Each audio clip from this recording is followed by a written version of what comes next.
Bubba Wallace made history when he won the Brickyard 400 in Indianapolis. He was the first black NASCAR driver to win a major race here. It was a personal milestone, but it was also the culmination of a legacy that was built 60 years before him. This story starts with Wendell Scott. Scott was born in 1921 in Danville, Virginia. He was good with his hands and mastered mechanical repair early. He sought to open up new doors from the Jim Crow South that forced many black men to work in labor-intensive mills. In World War II, he served as a mechanic in the segregated Army unit. When he came back, he opened up a shop. Situated in the back roads, he hauled moonshine and souped up cars to evade the police.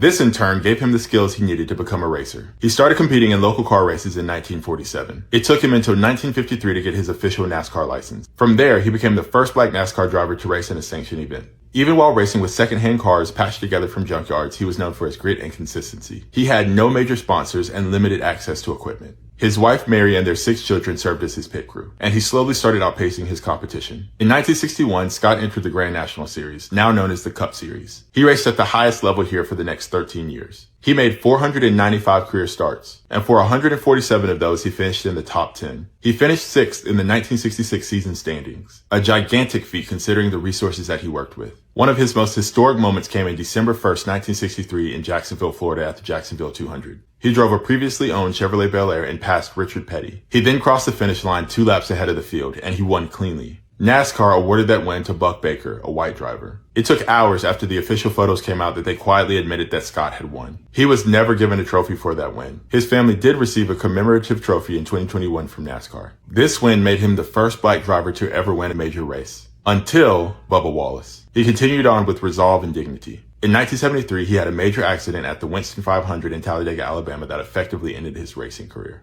He made one final start a year later in the National 500 in Charlotte and finished 12th.